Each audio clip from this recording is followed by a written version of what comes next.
اعوذ باللہ من الشیطان الرجیم بسم اللہ الرحمن الرحیم۔ مولا کائنات حضرت امیر المومنین علی ابن ابی طالب علیہ السلام کے مجموعہ کلام نہج البلاغہ کے پہلے باب کا خطبہ نمبر 179۔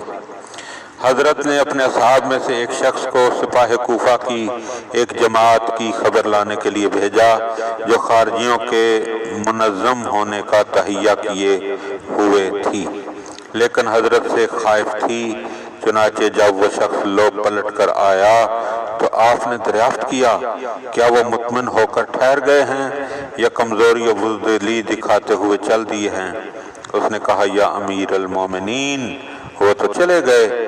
تو آپ نے ارشاد فرمایا انہیں قوم سمود کی طرح خدا کی رحمت سے دوری ہو۔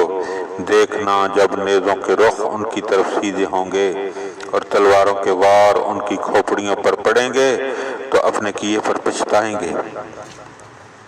آج تو شیطان نے انہیں تتر بتر کر دیا ہے اور کل ان سے اظہار بیزاری کرتا ہوا ان سے الگ ہو جائے گا۔